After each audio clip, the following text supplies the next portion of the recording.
안녕하세요. 오늘도 사연 살롱을 찾아주셔서 감사합니다. 저는 경기도에 사는 30대 후반의 여성이에요. 저는 듬직한 남편, 그리고 씩씩한 두 아들과 알콩달콩 살고 있어요. 남편과 결혼한 건 올해로 만 6년 됐는데요. 결혼하고 3년 정도 둘이서 특이한 일들을 겪어서인지 저희 둘은 남들을 모를 끈끈한 연결고리가 생긴 것 같아요. 그건 바로 손위 시누이 때문인데요. 시댁의 골칫덩이였던 시누이가 저희한테 어떻게 했는지 지금부터 그 이야기를 해보려고 해요. 남편은 저보다 한 살 많고 저희는 회사에서 만나 2년 정도 연애를 한 후에 결혼을 했어요. 결혼 전 저는 다른 회사에 다니는 대학 선배 제안으로 이직을 했고 남편은 그 회사에 계속 다녔어요. 신혼집은 저희가 모은 돈이 조금 부족해서 양가 부모님들이 보태주셨고요. 시어머니는 지방 대도시에서 도련님과 함께 큰 식당을 운영하셨고 저희 친정 부모님은 신혼집에서 차로 30분 거리에 있는 곳에 사셨어요. 시어머니는 식당을 운영하실 때는 여정부 스타일인데 가족들한테는 상냥하고 자상하셔서 그게 더 멋있어 보였어요. 저한테도 참 잘해주시고 돌을 넣는 시집살이도 시키지 않으셨고요. 도련님이 시어머니한테서 식당을 물려받으려고 같이 일을 하고 있었는데요. 남편은 어릴 때도 식당 일에 서툴러서 음식도 잘 못했고 자기가 돕겠다고 설거지를 해도 그릇도 많이 깨먹었다고 해요. 그래서 일찌감치 자기는 그쪽에 재능이 없다는 걸 깨닫고 공부만 열심히 했다고 하네요. 시어머니와 남편, 그리고 도련님만 보면 각자 열심히 멋있게 사는 괜찮은 집안이죠. 그런데 시댁 골치를 썩게 아는 사람이 있었으니 바로 시누이였어요. 시누는 시아버지와 전처 사이에서 낳은 딸이라고 해요. 그분은 시누이를 낳고 몇 년 안 돼서 돌아가셨고 그 후 시아버지 혼자 10여 년을 동네 식당하며 사시다가 시어머니를 만나서 재혼하셨다네요. 한마디로 말해서 시누는 남편과 이복 남매였어요. 나이 차이도 14살이나 나니 거의 막내 이모뻘쯤 됐고요. 다들 열심히 사는 시댁 식구들인데 시누만은 달랐어요. 결혼도 한 번 했었는데 하도 시누 성격에 유별나서 몇 년이나 별거를 했다가 이혼을 하고 시어머니한테 용돈 받으면서 살고 있었어요. 남편이 그러는데 자기 손으로 돈 한 번 벌어본 적 없고 어릴 때도 식당 근처도 온 적 없다고 하더라고요. 그때는 식당이 지금처럼 크지 않고 동네에서 작게 하고 있었는데 그게 창피하다고 친구들한테도 자기 집은 큰 사업한다고 거짓말도 많이 했다고 해요. 저는 혹시 시어머니가 전처 딸이라고 시누를 차별한 건가 그런 생각도 잠시 해보게 되더라고요. 사춘기 나이에 새엄마가 들어왔는데 잘해주지 않으면 사람이 삐뚤어질 수도 있잖아요. 하지만 시어머니를 보면 절대 그럴 사람 같지 않았어요. 시어머니는 절대 시누에 대해 나쁜 말을 하지 않았거든요. 오히려 남편이 흉을 많이 받고 이런 이야기도 했어요. 내가 유치원 다닐 때 누나가 재수를 했는데 그때 학원에서도 무슨 문제 일으켜서 아빠한테 혼나고 막 그랬어. 내가 그거 진짜 똑똑히 기억해. 근데 다음날 엄마가 유치원에서 나 데리고 집에 오는 길에 어디 큰 건물에 가더니 거기서 선생님처럼 보이는 사람들한테 몇 번이나 고개 숙이면서 한 번만 받아달라고 하며 선물까지 드렸다니까. 나중에 보니까 거기가 재수학원이더라고. 누나 다시 학원 다니게 해달라고 엄마가 사정한 거였어. 무슨 일인지 몰라도 엄청 사고쳤던 것 같아. 엄마는 내가 그 일 기억 못하는 줄 아는데 난 그 기억이 너무 생생해. 그리고 누나 대학 가서도 집안일 한 번 한 적 없어. 용돈 안 주면 식당 카운터에서 돈 빼다가 자기 사고 싶은 거 다 샀고 엄마는 누나한테 혼낼 때는 혼내고 잘해줄 때는 잘해줬어. 우리한테 하는 거나 똑같았다고. 그래도 형님한테는 새엄마니까 싫었던 걸까? 그래서 그런지 내가 보기에도 어머님한테 좀 막대하시는 것 같아. 누나도 서울에 오든지 우리처럼 서울 가까운 데에 살고 싶은데 뜻대로 안 되니까 그러는 것 같아. 저희가 결혼할 무렵부터 신우는 직업도 없으면서 무작정 서울 부천에 와서 혼자 살겠다며 고집을 부렸다고 하네요. 누나 대학 나오고 계속 서울에서 혼자 살다가 결혼했거든. 매형 집안도 괜찮고 돈도 잘 벌었던 것 같아. 내가 볼 때는 누나가 너무 돈도 펑펑 쓰고 자기만 아니까 깨진 것 같아. 아무튼 누나는 예전에 엄마 아빠한테 받은 돈으로 서울에서 혼자 신나게 살던 걸 못 잊는 거겠지. 그러니 저렇게 엄마한테 서울 가서 살게 돈 내놓으라고 난리를 치겠지. 하지만 그것뿐이 아니었어요. 신우는 저희가 수도권에 사는 걸 되게 질투하는 게 눈에 보였어요. 저희가 신혼여행 다녀와서 처음 시댁에 갔을 때 이렇게 말하더라고요. 좋겠네. 거기 서울 가기도 편하고 시간도 얼마 안 걸리잖아. 그래도 혹시 모른다. 니들도 언제 어떻게 돼서 그 집 날리고 총구석 여기저기 전전하게 될지 알겠냐고. 명훈이 너는 그게 막 결혼한 애들한테 할 소리야. 쓸데없는 소리 할 거면 들어가 있어. 라고 시어머니가 한마디 하니까 시어머니를 잡아먹을 듯 노려보다가 화를 내며 방으로 들어가 버렸거든요. 아무튼 신우가 그렇게 진상을 부린다는 이야기를 간간히 들으며 저와 남편의 신혼생활이 시작됐고 결혼하고 반년쯤 지나 저는 첫 아이를 임신하게 됐어요. 그리고 산딸이 되었을 때 휴직을 하고 집에 있게 됐는데 신우가 연락도 없이 갑자기 찾아왔더라고요. 신우는 저희 아파트를 찬찬히 둘러보며 말했어요. 어머, 신촌 이렇구나. 나 살 때보다 더 좋아졌네. 벽에 대리석은 니네가 붙인 거야? 아니지, 원래 이렇게 돼 있지? 부엌도 그렇고 참 깔끔하네. 우리 엄마한테 우리도 새 아파트로 이사가자고 해야겠다. 요즘 거기도 새로 지은 데 많거든. 그 양반은 돈도 많으면서 저 세상 갈 때 싸갈 건지 어쩜 그렇게 돈을 안 쓰나 몰라. 올케 생각은 어때? 우리 집 오래됐잖아. 이대로 사는 건 좀 아니지? 그건 제가 관여할 일은 아닌 것 같은데요. 그래도 아버님하고의 추억도 있고 하니 어머님도 계속 그 집에서 사시는 거 아닐까요? 올케도 참 추억이 밥 먹여줘? 요즘 애 같지 않게 생각 참 고루하다. 그래, 엄마가 이사 갈 생각 없으면 나라도 가게 해달라고 해야지 뭐. 부동산 투자한다고 생각하면 되잖아. 아파트 사놓으면 다 재산인데 얼마나 좋아? 아무래도 이사 가고 싶다고 하는 핑계로 집을 나와서 어떻게든 혼자 살고 싶어하는 눈치였어요. 그런데 그날 신우는 저희 집 방을 다 열어보더니 옷방 겸 손님방이었던 곳에 들어가서 자기가 막 정리를 하더라고요. 형님 뭐 하세요? 치울 게 있으면 제가 할게요. 아우 됐어. 옳게 몸도 무거운데 하긴 뭐래. 내가 당분간 와 있으려면 내 마음에 들게 다시 세팅을 해야지. 저는 신우의 말에 하도 황당해서 잠시 멍하니 있었어요. 형님이 와 계신다고요? 저는 그런 말 못 들었는데요. 혹시 영준 씨는 알고 있어요? 이 방은 아이 태어나면 영준 씨 쓸 휴식방으로 꾸밀 예정이었거든요. 어머 옳게. 아무리 그래도 그렇지 집에 손님방 하나는 있어야지. 저나 영준 씨 지인들 중에는 와서 자고 갈 만한 사람들 없어요. 그리고 애 태어날 집에 남들 초대하지도 않을 거고요. 울케, 내가 남이야? 우리는 가족이잖아. 그럼 울케는 엄마랑 영석이 와도 자고 가라고도 안 하려고 그랬어? 내가 울케 힘들 거 생각해서 도와주려고 온 건데 잘 됐네. 이참에 이 방도 손님방으로 정리하면서 침대도 하나 넣자. 그렇게 신우는 막무가내로 침대를 주문하고 무작정 저희 집에 있겠다고 하더라고요. 남편도 전혀 모르는 일이었기에 집에 와서 자기 누나가 와 있는 걸 보고 놀라기도 했고요. 남편은 나이가 한참 위인 이복 누나라 신우를 좀 어려워하는 데가 있어요.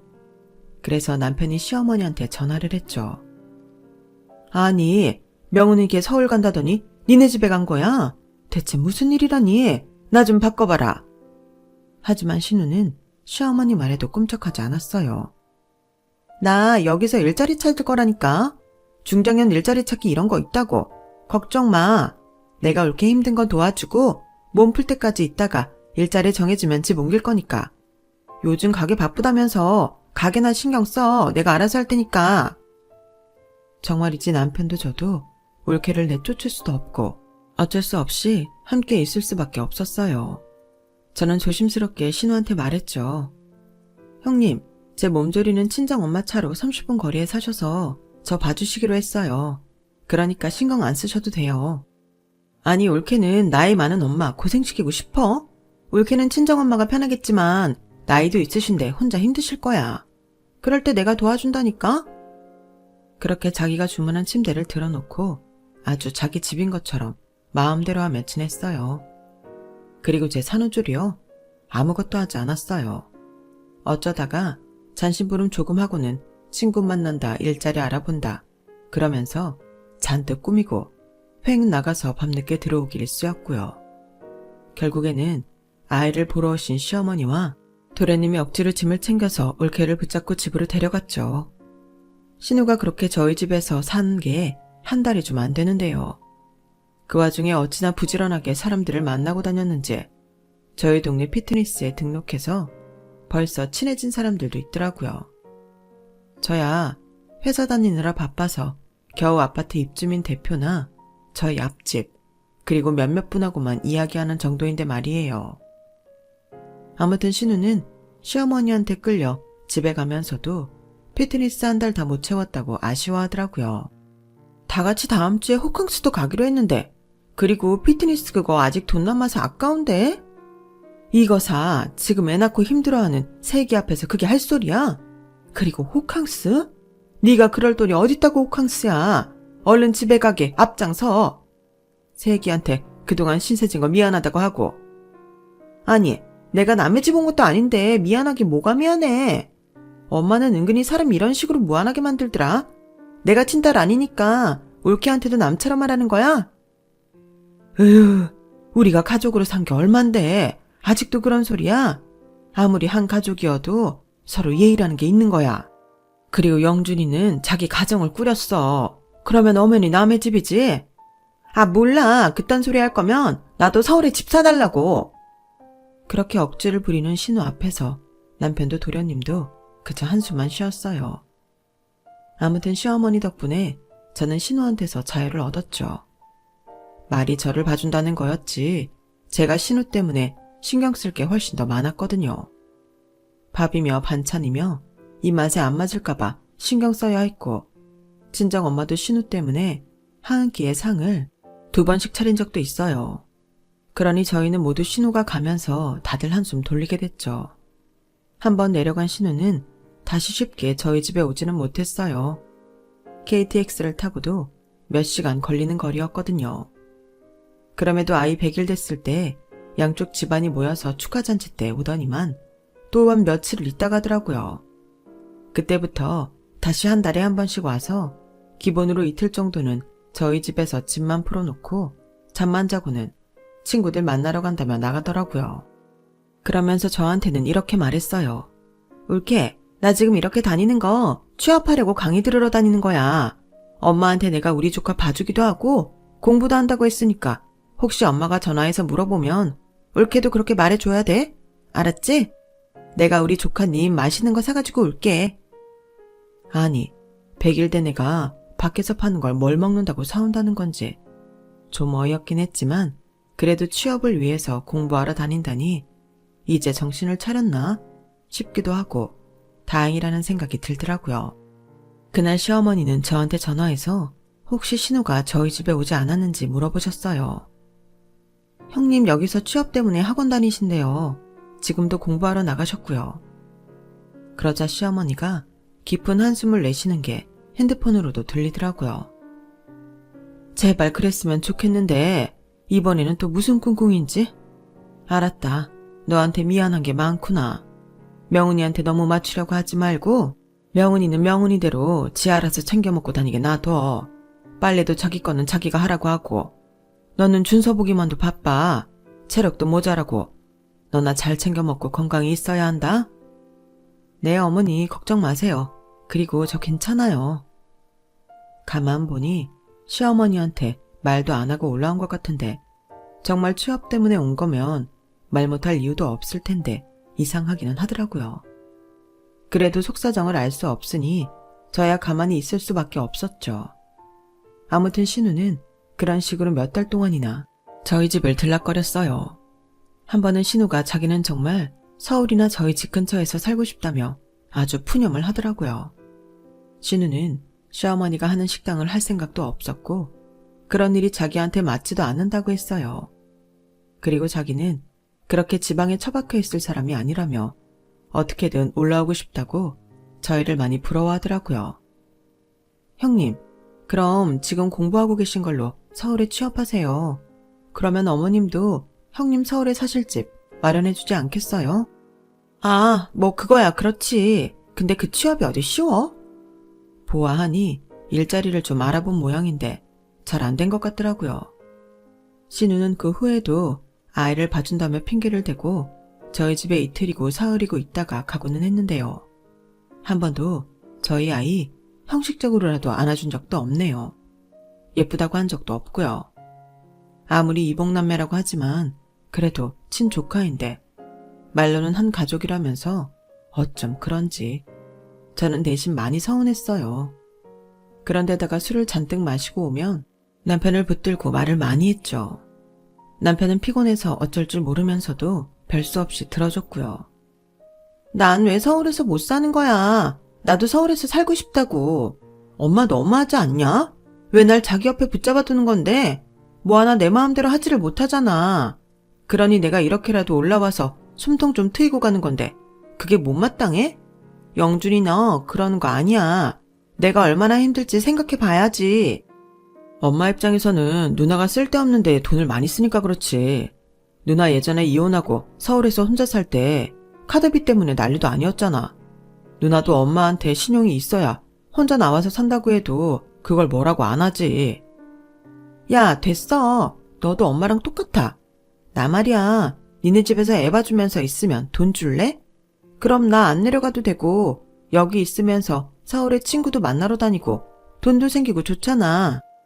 누나 솔직히 아이 안 좋아하잖아. 그래서 아예 안 갖는다고 하다가 매형이랑 싸우고 별거 하고 그래놓고 우리 준서 봐준다고? 그럼 어떡하니? 내가 서울에 있을 방법이 없는데. 이쯤 되니 서울에 왜 저렇게 목을 매나 싶은 생각이 들었어요. 왠지 서울에 왔다 갔다 하는 다른 이유가 있는 게 아닌가 싶었는데 그렇다고 대놓고 물어보기도 뭐해서 넘어갔죠. 아무튼 신우는 이 핑계에 저 핑계로 원래 행사처럼 저희 집에 와서 있었고 그렇게 시간이 반년 정도 지나 명절이 돼서 저희 가족이 시댁에 갔을 때였어요. 시어머니는 평소에 저희한테 시댁에 오라고 강요하지 않으셨어요. 어차피 서로 바빠서 차분히 앉아 이야기할 시간도 없는데 뭐하러 먼 길 왔다 갔다 하느냐며 합리적으로 살자고 하셨죠. 그래서 저랑 남편은 명절 때만이라도 꼭 찾아뵙기로 했어요. 그런데 신우는 정말이지 어이가 없을 정도로 자기만 알더라고요. 그래도 저희의 100일경부터 저희 집에서 한 달에 한 번씩 묵으며 저희 집 냉장고도 털어먹고 저희한테 가끔 용돈도 받고 그랬잖아요. 그런데 저희가 가도 꽃배기도 보이지 않는 거였어요. 부엌에 나와서 명절 음식하는 걸 돕지도 않았고요. 남편이 아이를 데리고 신우 방문을 두드려도 나오지도 않았어요. 정말이지 이렇게 사람이 안면물술을 할 수 있나 싶더라고요. 시어머니도 그런 신우한테 한마디 했어요. 명은아, 너 영준이네 왔는데 그래도 나와 봐야지. 네가 영준네에서 좀 신세를 졌어? 음식 만들기 싫으면 하다못해 시켜주기라도 하든가 간식이라도 사오든가. 그러자 신우가 아예 외출 준비를 다 하고 방에서 나왔어요. 형제끼리 집에 가서 자기도 하고 놀 수도 있는 거지. 그리고 내가 놀러 갔어? 나도 일 좀 해보겠다고 간 건데 내가 뭘 어쨌다고 그래. 그리고 나 음식 못해. 못하는 음식 먹으면 먹는 사람도 고역이잖아. 간식? 집에 간식 없어. 엄마 어제부터 이것저것 막 사다 놓더만. 평소에도 좀 그렇게 사다 놓지. 영준네 온다니까 아주 마트를 쓸어오더만. 그러더니 쌩하고 나가버리더라고요. 저는 그걸 보면 저 사람은 어쩔 수 없구나 하고 포기가 되더라고요. 시어머니 표정도 보니 이미 오래전에 포기한 것 같았고요. 이 정도면 시어머니가 계모이기 때문에 저러는 게 아니라 성격이 원래 그런 게 맞다 싶더라고요. 그리고 나이가 40 중반이면 사춘기인 것도 아니잖아요. 10대면 어려서 그런다고 하겠지만 저 나이면 그런 것도 아니고요. 그리고 얼마 안 가서 신우가 저희 집에 와서 했던 일들이 발각되었는데요. 바로 고등학교 동창들하고 개모임을 만들었다가 그 돈을 주지 않아서 난리가 났기 때문이었어요. 아니, 요즘도 개를 해? 뭐 할 수는 있지. 그런데 형님 그거 주도하러 와서 돈 필요한 사람 안 주는 건 뭐야? 아, 진짜 누나 왜 그런지 모르겠다. 정말 창피하다. 남편은 머리를 쥐어 감싸며 열받아 어쩔 줄 모르더라고요. 저런 일을 하려고 서울 오겠다 노래를 불렸냐며 언제 철드냐고 아주 황당해했어요. 황당하기는 저도 마찬가지였고요. 그때 시어머니가 올라오셔서 동창들 일일이 찾아가 미안하다고 사죄하고 돈도 다 돌려주셨어요. 그 일로 신우는 한동안 외출금지를 당했어요. 너 이러고도 또 영주인에 올라오고 서울 살겠다고만 해? 내가 당장 네 카드 다 뺏어버릴 테니까 그런 줄 알아. 그렇게 신우는 2년 정도 잠잠하게 지냈어요. 신우가 다시 저희 집에 오기 시작한 건 제가 둘째를 가졌을 때였어요. 올케, 내가 가서 집안일 좀 도와줄게. 올케 준서도 있는데 아이 가져서 얼마나 힘들어. 내가 옆에 있는 게 좋겠지. 전에도 내가 있었잖아. 형님 괜찮아요. 저 엄마가 도와주셔서 힘든 거 없고요. 또 안정되면 도우미 아주머니 부르려고 해요. 그이도 그러라고 했고요. 마음만 받을게요. 무슨 소리야, 도우미라니. 남한테 집안일 맡긴다고?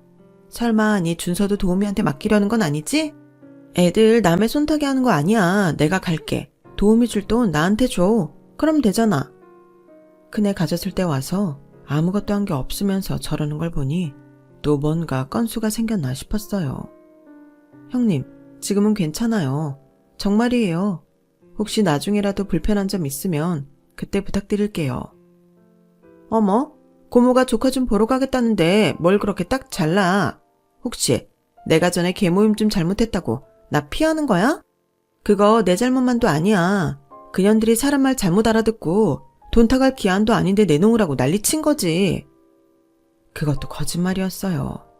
신우는 그때 개모임에서 모은 돈으로 혼자 해외여행을 가서 다 쓰고 왔거든요. 아무튼 제가 그렇게나 사양을 했음에도 신우는 계속 저한테 전화와 문자를 하며 저희 집에 오겠다고 했어요. 저는 너무 스트레스를 받아 그 일을 남편한테 말했고 남편이 신우한테 전화해서 딱 잘라 거절했어요. 누나, 안 와도 돼. 정말이야. 우리 일은 우리가 알아서 할게. 저 사람도 둘째여서 경험이 있으니까 전보다는 더 안정적이야. 아무튼 됐다고. 누나 도움 없어도 된다니까. 정말 오지 마. 알았어? 난 분명히 말했다. 아니면 엄마한테 말한다. 사람 유치하게 만들지 말고 그냥 우리 손에서 정리하자. 알았지? 그렇게 진땀을 빼며 남편이 통화를 했고 신우는 문자도 전화도 하지 않고 잠잠해졌어요. 그렇게 신우가 저희 집 오는 건 없던 게 된 줄 알았어요. 그리고 2달쯤 지났으려나요. 저희 집으로 알 수 없는 택배들이 줄줄이 오기 시작했어요. 이름은 분명 제 이름인데 제가 주문한 게 아니었어요.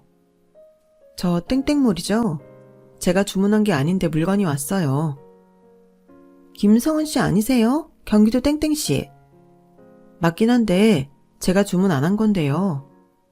물건들은 전부 비싼 화장품이나 가방에 구두, 운동화 옷이었는데 진짜 한두 푼 하는 것도 아니고 저는 생전 걸쳐보지도 않은 것들이었어요. 남편과 저는 각각 신용카드가 도용된 건가 했는데 그것도 아니었어요. 둘 다 결론에 다다른 건 바로 신우였어요. 이거 아무리 봐도 누나 취향이야. 누나가 많은 것 같은데. 남편은 곧장 신우한테 전화를 해서 물어봤어요. 이거 대체 어떻게 된 거냐니까? 왜 집사람 이름으로 물건을 주문해서 우리 집에 다 오게 만든 거냐고. 일단 좀 갖고 있어봐. 내가 나중에 설명할게. 지금 아직 집이 마련되지 않아서 그래. 곧 마련되니까 그때까지만 잠시 맡아줘. 엄마한테는 비밀이야. 형제끼리 이 정도는 해줄 수 있잖아. 알았지? 하지만 남편은 가만히 있지 않았고 바로 시어머니한테 연락했죠. 그러자 시어머니가 뜻밖의 말씀을 하시더라고요. 아니, 너랑 준서애미한테 신세 많이 줬다고 둘째도 가졌는데 선물해주고 싶다고 하길래 내가 카드 줬어. 과하게 많이 쓰긴 했지만 전부 니네 집으로 갔길래 선물을 꽤나 했나 보다 했던 건데 그게 다 명은이 거라고? 그리고 서울에 간다고 했다고? 이게 다 어떻게 된 일인지 아무래도 신우가 또 사고를 치는구나 싶더라고요. 저희 돈을 쓴 건 아니지만 자꾸 저희 집을 중간에 걸치고 무슨 일을 벌이니 어쨌든 저희도 피해를 보긴 했죠. 게다가 저 아이 가져서 힘든데 신경 쓰게 하니 짜증이 나더라고요. 대체 형님은 왜 저러시는 거야? 아니, 우리가 그렇게 만만해? 왜 자꾸 우리를 이용하냐고 한두 번도 아니고 말이야. 혹시 평생 이러고 살아야 되는 거 아니지? 나 그건 너무 힘들 것 같은데. 미안해. 내가 대신 사과할게. 나도 누나가 이런 식으로 우리를 이용할 줄은 몰랐어. 이번엔 진짜 단판 짓고 다시는 우리한테 아무 짓도 못하게 할게. 솔직히 남편이 무슨 잘못이 있나요? 남편도 자기 누나 때문에 얼마나 곤란해하는지 옆에서 다 봤으니 더는 화도 못 내겠더라고요. 남편은 여러 번 신우한테 전화를 해봤지만 어쩐 일인지 신우는 전화를 받지 않았어요. 저도 문자도 보내고 전화를 했는데 마찬가지였고요. 그리고 며칠 지났는데 신우가 면세점 쇼핑백을 잔뜩 들고 저희 집에 나타난 거였어요. 연락 안 돼서 놀랐겠다. 나 잠깐 베트남 놀러 갔다 왔어. 이건 초콜릿 선물. 나 한 이틀만 신세지자. 라면서 제일 작은 가방 하나만 툭 던져놓더니 바로 방으로 들어가더라고요. 남편은 신우가 나오기를 기다렸다가 거실에 앉혀놓고 이야기를 했어요. 누나, 앞으로 이렇게 불쑥불쑥 찾아오지 마. 우리도 우리만의 생활이라는 게 있잖아. 아무리 형제라도 나는 가정이 있고 이 사람들 둘째 가지고 얼마나 불편하겠어. 편히 쉬지도 못해. 왜 못 쉬어? 내가 뭐라고 했어? 나 잠깐 있겠다는 게 그렇게 못할 일이니? 나 여기 계속 안 있는다고. 나갈 거라고. 그런 얘기가 아니야. 누나 준서 나왔을 때도 100일 핑계대고 와서 몇 달 동안이나 계속 들락거렸었잖아. 그거 우리 입장 생각해봤어? 그런데 이번엔 이게 뭐야? 엄마한테는 저 사람하고 준서 선물 산다고 카드 빌려가서 누나 물건 잔뜩 샀다가 우리 집으로 보내고 누나 마음대로 우리 이용하는 거 이제 그만해. 야, 나 서울에 집 샀어. 그러니까 걱정하지 말라고. 아직 집에 들어가질 못해서 잠깐 내 물건 여기 맡긴 거야. 그리고 나 거짓말한 거 아니야. 거기 잘 보면 올케 수분크림 하나 있다고. 준서 장난감도 있고. 내가 성의 표시는 하면서 일하는 사람이야. 나 뻔뻔한 사람으로 몰지 마. 아니, 이보다 어떻게 더 뻔뻔할 수 있나요? 말이 안 통하는 사람인 건 알았지만 정말 너무한다 싶었어요. 어쨌든 저랑 남편은 이틀 후에 나간다는 약속을 받고 그때까지 지켜보자 하고 있었어요. 그런데 있을 때 되던 날 시어머니가 예고도 없이 오신 거 아니겠어요? 어머니, 무슨 급한 일 있으세요? 어머니가 연락 없이 오신 건 처음이라 좀 놀랍네요. 무슨 일 생긴 거죠? 명은이 어디 갔니? 얘 지금 여기 있지? 그게 내일 나간다고 약속하시고 계신 거예요. 저희도 어쩔 수 없었어요, 어머니. 그때 신우는 외출 중이라 집에 없었어요. 시어머니는 저희 아들을 잠깐 친정에 보내면 안 되겠냐고 하셨어요. 아무래도 집이 시끄러워질 것 같은데 애가 놀랄까봐 그래. 정말 미안한데 오늘 하루만 친정에 맡겨라. 너도 가 있어도 되고. 아니에요. 전 여기 있을게요. 준서만 엄마한테 맡길게요. 저는 아이를 친정에 맡기고 왔고 퇴근한 남편도 시어머니가 갑자기 왜 오신 건지 몰라 어리둥절했어요. 그렇게 셋이서 신우를 기다리기를 몇 시간. 드디어 밤 12시가 넘어 신우가 들어왔고 신우는 시어머니를 보자 놀라서 그 자리에 굳어버렸어요. 엄마가 여기 왜 있어? 깜짝이야. 깜짝이야? 네가 저지른 건 생각 못하고 깜짝이야? 시어머니는 신우 앞에 서류를 확 집어 던지셨고 신우는 손가락을 깨물며 남편 뒤로 숨었어요. 알고 보니 신우는 시어머니가 서울에 아파트를 사는 것처럼 서류를 꾸며서 아파트를 사려고 했더라고요. 게다가 데이트 앱에서 웬 남자를 하나 만나서 거기서 같이 살려고 했던 거였어요. 여행도 그 남자하고 함께 다녀왔던 거였고요. 너, 내 인간 몰래 훔쳐서 부동산 박씨하고 짜서 일 벌렸지? 부동산 박씨가 자기가 대리명의 서류랑 만들어줬다고 이실직고 했어. 그걸 식당 담보보다 대출하려도 안 되니까 서울에 집 사고 나한테 떠넘기려고 한 거 맞잖아. 서울 부동산에서 나한테 확인 전화 와서 알았어. 서울에 아파트 산다고 따님한테 대리시킨 거 맞냐고 묻더라. 요새 부동산들이 그렇게 호락호락한 줄 알아? 너 내 카드로 준서랑 준서 엄마 선물 사준다는 것도 다 거짓말이었지? 내가 눈치채고 있었어도 그냥 가만히 있었어. 나 너 중학생 때 본 이후부터 너한테 친엄마처럼 해주지 못할까봐 그것만 걱정하며 살았다. 네가 이렇게 된 게 엄마 어릴 적 잃고 내가 집에 들어와서 그런 것 같아 마음 아파서 사람 꼴만 하고 살면 그냥 넘어가려고 했어. 근데 이제는 어디서 뭐 하는지도 모르는 놈하고 같이 살려고 서류 조작하고 그거 안 되니까 도장 훔쳐서 집을 사려고 해? 너 그 계약금 하려고 영석이 통장에서 돈 빼돌렸지? 나중에 다 갚으려고 했어. 잘 되면 갚으려고 했다고. 뭘 잘 돼? 네가 뭘 하는데 잘 되냐고. 그 남자도 사기꾼이야 이거사. 내가 다 알아보고 너랑 단판 지으려고 온 거야. 그놈이 네가 돈 좀 있는 것 같으니까 너 등쳐먹으려고 붙은 거야. 아니야. 그 사람 그런 사람 아니야. 엄마가 뭘 한다고 그래? 그러자 시어머니는 사진들을 내미시더라고요. 보니까 그 남자가 다른 여자들이랑 콜라텍 같은 데서 찍힌 모습이었어요. 이 바보 같은 거사. 네가 남 속여서 먹고 살려고 하는데 너한테 괜찮은 남자가 올 리가 있어? 네가 성실하지 않은데 네가 한 짓을 생각해야지. 그 사진을 본 신우는 자리에 털썩 주저앉았어요. 완전 넋이 나간 표정이더라고요. 나 아무래도 이 유언장대로 해야겠다. 네 아버지가 남기고 간 유언장이니 네 눈으로 확인해. 보니까 시아버지가 변호사 공증받아 남긴 유언장이었어요. 거기에는 신우가 정신 못 차리고 살면 유산 한 푼도 주지 말고 경제적 지원도 해주지 말라는 내용이었어요. 집안 재산에 손을 대거나 40살까지 독립하지 못할 때 그러라는 단서가 붙어 있었죠. 나 그래도 너 원하는 대로 살게 해주고 싶어서 이거는 그냥 묻어두려고 했다. 그런데 너 지금 40도 아니고 50 바라보잖아. 언제까지 식구들 민폐 끼치면서 철없이 살 거야? 게다가 이제는 동생 돈까지 빼돌리고 서류 위조하고 내 도장까지 훔쳐? 네가 해도 너무하는 거지? 엄마, 내가 진짜 잘 살아보려고 한 거야. 내가 서울에 있겠다고 해도 내 소원 들어주지 않았잖아. 너 혼자 두면 또 다른 사람 돈 빼돌리고 말썽 일으키고 영준이네 힘들 게 뻔한데 어떻게 서울에 널 두니? 너 무슨 일 생기면 제일 가까운 데 있는 영준이네가 전부 쫓아다니면서 수습해야 될 거 아니야. 그러니까 지금 엄마는 나보다 엄마 배 아파 낳은 아들이 더 중요하다 그 뜻이네. 그러자 참다 못한 남편이 나섰어요. 누나 좀 적당히 해. 우리 아무도 그렇게 생각한 적 없어.